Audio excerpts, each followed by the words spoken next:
दोस्तों नमस्कार। बाबा साहब के सम्मान में बीएसपी मैदान में बहुत लंबे समय के बाद मायावती जी ने अपने भतीजे आकाश आनंद के नेतृत्व में देशव्यापी अमित शाह के विरोध का कॉल दिया। अमित शाह मैं इसलिए कह रहा हूं कि भारतीय जनता पार्टी का विरोध पिछले 10 साल से मायावती जी ने या तो किया ही नहीं या किया तो बेहद खामोशी के साथ। इसके अलावा वो कांग्रेस पार्टी को या सपा को ज्यादा आक्रामक तरीके से घेरती रही और ये उनकी पार्टी की अपनी स्ट्रेटजी है। लेकिन एक सवाल जो बराबर खड़ा होता रहा कि केंद्र की सरकार जो घोषित तौर पर संविधान को खत्म करने की बात कर रही है, वो पार्टी जो बाबाओं के जरिए हिंदू राष्ट्र की मुनादी करवा रही है, वो पार्टी जो हर मस्जिद के नीचे से मंदिर खोज रही है और अपने तमाम आनुषंगिक संगठनों के जरिए देश में बेहद खतरनाक सांप्रदायिक माहौल पैदा कर रही है, उस पार्टी के खिलाफ आखिर मायावती मजबूती के साथ क्यों नहीं खड़ी होती? यह सवाल बराबर रहा। लेकिन अमित शाह ने जब पार्लियामेंट में बाबा साहब अंबेडकर का अपमान किया और जिस ढंग से जिस हिकारत के साथ उन्होंने नाम लिया अंबेडकर अंबेडकर अंबेडकर, और यह भी कहा कि अगर इतना नाम किसी भगवान का लिया गया होता तो स्वर्ग मिल गया होता, जबकि दलित बहुजन तबका यह कहता है कि स्वर्ग अपना अपने पास रखो, हमें हमारा संविधान चाहिए, समता चाहिए, सामाजिक न्याय चाहिए, शिक्षा और रोजगार चाहिए, हमारा स्वाभिमान चाहिए। लेकिन हिंदुत्व की राजनीति अपने धन बल बाहुबल की ताकत पर, बल्कि छल बल के ताकत पर दलितों, पिछड़ों को, महिलाओं को फिर से मनुस्मृति के आधार पर समाज व्यवस्था में ढालना चाहती है और डंके की चोट पर। बीजेपी जो नहीं कह पाती है वो बाबाओं के जरिए कहलवाती है, संघ के जरिए कहलवाती है और हिंदुत्ववादी संगठनों के जरिए कहलाती है। और नरेंद्र मोदी तो ओबीसी बनकर के चुनाव मैदान में आए। लेकिन अब धीरे धीरे सामान्य लोगों में भी, जमीन पर भी भारतीय जनता पार्टी के हिंदुत्व और उसके आक्रामक फांसीवादी तानाशाही चेहरे की एक तरह से नुमाइश हो गई है। और अब तो मायावती जी ने भी कॉल दे दिया और आज पूरा देशव्यापी आंदोलन हुआ।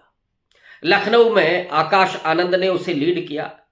इसी संदर्भ में कुछ सवाल जो लगातार पूछे जा रहे हैं कि क्या वजह है बीएसपी के मैदान में आने के, कि क्या बीएसपी अपनी राजनीतिक जमीन को बचाए रखने के लिए मैदान में है या कोई और बात है। इस सवाल के जवाब में 2-3 बातें मैं बहुत स्पष्ट करना चाहती हूं। पहली बात तो यह कि बीएसपी जिस तरह से कमजोर हुई है पिछले चुनावों में, लोकसभा चुनाव में 0 है, लोकसभा में 0 है, विधानसभा में सिर्फ उसके पास 1 सीट है और समूचे भारत में वोट परसेंटेज तो उसके पास है, लेकिन प्रतिनिधित्व के नाम पर वो 0 है।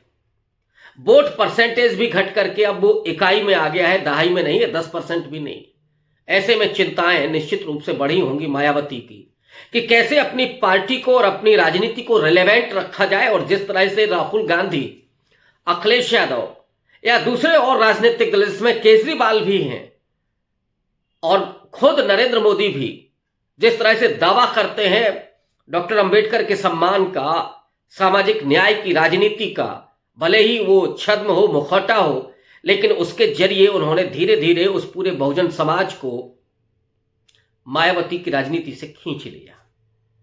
बीएसपी के पास ले दे करके केवल जाटव वोट बचा, लेकिन जाटव समाज सबसे ज्यादा अंबेडकरवादी माना जाता है, सबसे ज्यादा चेतना संपन्न माना जाता है। और यही वजह है कि वो न तो संविधान को अपमानित होते हुए देख सकता है, वो बाबा साहब के अपमान की तो बात छोड़ ही दीजिए, उसके लिए वो जीने मरने का सवाल है। इस दरमियान पिछले 10 साल में जिस तरह से सामाजिक आंदोलन हुए, उसमें नॉन जाटव जो दलित समाज है वो भी बेहद चेतना संपन्न हुआ है और बाबा साहब अंबेडकर की आइडियोलॉजी, उनके विचार, उनकी तस्वीर, उनके प्रति भावुकतापूर्ण भाव, ये भी उस समाज में पहुंचा है। ओबीसी भी बहुत तेजी से बाबा साहब अंबेडकर की विचारधारा के साथ जुड़ा है, यहां तक कि बुद्धिज्म की तरफ भी अब वो रुख कर रहा है। तो ये जो मुद्दा है वो देशव्यापी नहीं, समाजव्यापी है। केवल आप कुछ चंद लोगों को छोड़ दीजिए, चंद हिस्सों को छोड़ दीजिए, तो ये मुद्दा बहुत देशव्यापी हो चुका है। और ऐसे में कांग्रेस पार्टी ने जो लीड ली, राहुल गांधी तो गेटअप चेंज करके आ गए, सफेद टी शर्ट से निकल करके नीली टी शर्ट में आ गए, मैं भी अंबेडकर ये स्लोगन लेकर के आ गए। और जिस तरह से उन्होंने इस मुद्दे पर अमित शाह को घेरा, संसद से लेकर के सड़क तक और तमाम प्रदेशों में आंदोलन हुए, उससे मायावती को निश्चित रूप से यह लगा होगा कि ये जो उनकी अपनी जमीन है वो जमीन कहीं दरक ना जाए, पूरे तरीके से उनके हाथ से निकल ना जाए। दूसरी तरफ यह भी है कि बीएसपी बामसेफ के जरिए, मानवर कांशीराम के आंदोलन के जरिए डॉक्टर अंबेडकर के विचारों को जिस तरह से उसने आगे बढ़ाया, चाहे एजुकेशन का मामला हो या और दूसरे मुद्दे हों, नौकरियां हो, बैकलॉग की भर्तियां हो, बाबा साहब अंबेडकर की मूर्तियां हो, या लखनऊ में जिस तरह से उन्होंने बौद्ध स्थल से लेकर के समता स्थल ये सब बनाया, वो इस बात को साबित करता है कि वो एक तरह से उनकी विरासत है। तो उस विरासत को कायम रखना ये भी मायावती के लिए जरूरी था, और इसलिए उन्होंने आज जो कॉल दिया है वो उस संदर्भ में भी देखा जाना चाहिए। तो अपनी वैचारिक जमीन, अपनी राजनीतिक जमीन, और साथ ही साथ कांग्रेस पार्टी की कहीं जमीन मजबूत ना हो, यह भी चुनौती उनके सामने थी। और इसीलिए अखिलेश यादव भी, समाजवादी पार्टी भी जिस तरह से असर्ट कर रही है इस मुद्दे पर, तो निश्चित रूप से मायावती को अपनी वैचारिक और राजनीतिक जमीन भी बचानी है, अपने आप को रिलेवेंट भी रखना है। इसलिए उन्होंने ये कॉल दिया और इसका बड़ा असर हुआ, क्योंकि बीएसपी हर प्रदेश में लगभग मौजूद है, 15-16 राज्यों में उसका अपना आधार है।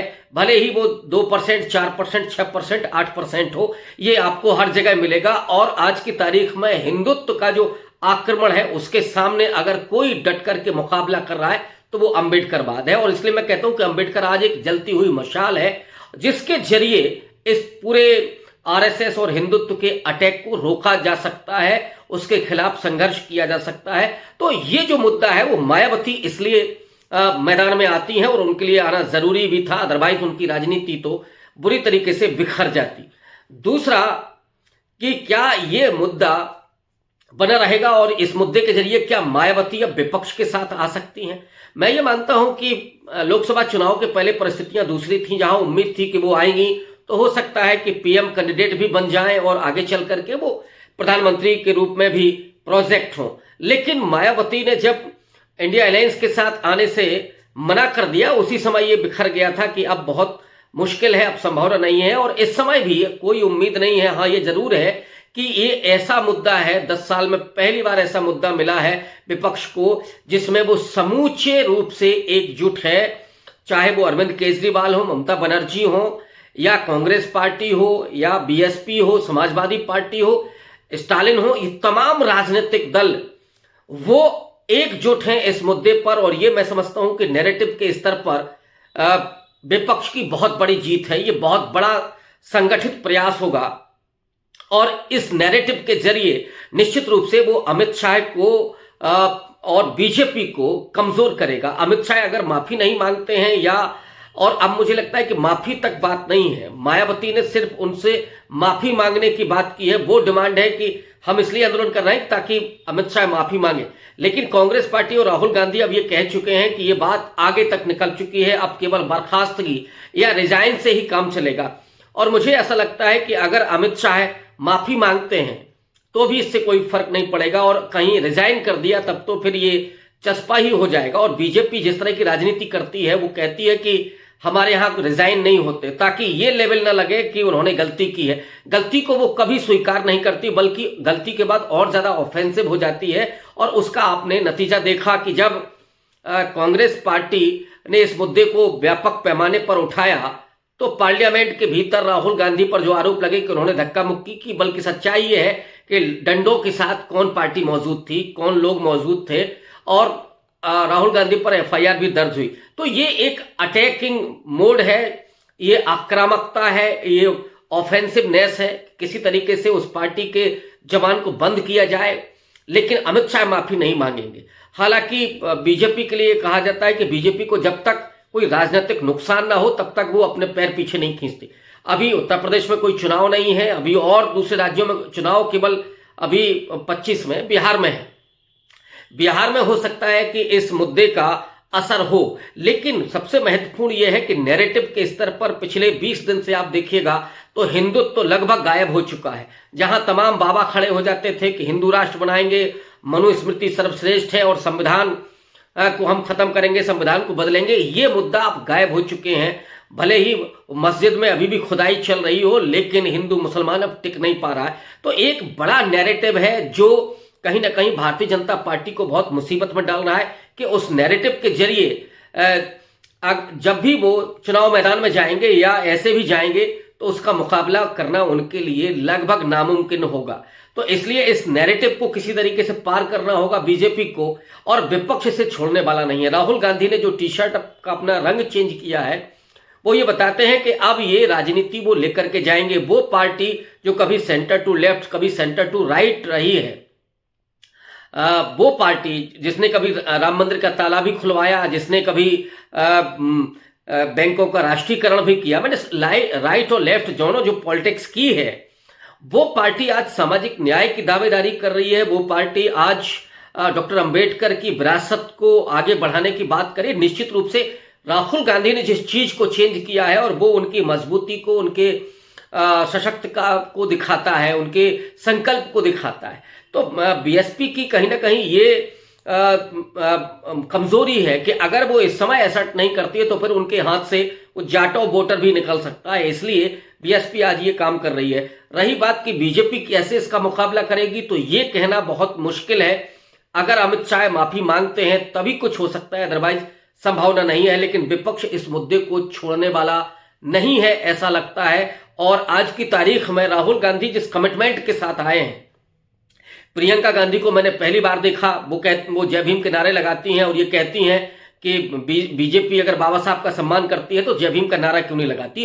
ये ऐसी जगह फंसा देना, बल्कि कुछ लोग तो यहां तक मैं तो इस बात को मानता हूं कि बीजेपी अगर बाबा साहब का सम्मान करती है तो क्या उसे मनुस्मृति मुर्दाबाद नहीं बोलना चाहिए। 25 दिसंबर को मनुस्मृति दहन दिवस होता है और 22 प्रतिज्ञाएं हैं, क्या 22 प्रतिज्ञा बीजेपी दोहरा सकती है? लेकिन अगर ये भी ना करे, चलिए मैं मान लेता हूं कि वो हिंदू राष्ट्र या हिंदुत्व के उस पर चलती है, लेकिन कम से कम बाबा साहब के विचारों को जिस तरह से वो नष्ट कर रही है, एजुकेशन का सवाल हो, दलितों को की चेतना का सवाल हो, इस सबको वो खत्म करके जो मनुस्मृति के विधान की तरफ जा रही है, वो कहीं ना कहीं विपक्ष को एकजुट करेगा और लोगों को खड़ा करेगा, और इसका नुकसान निश्चित रूप से बीजेपी को होने वाला है। शुक्रिया, धन्यवाद।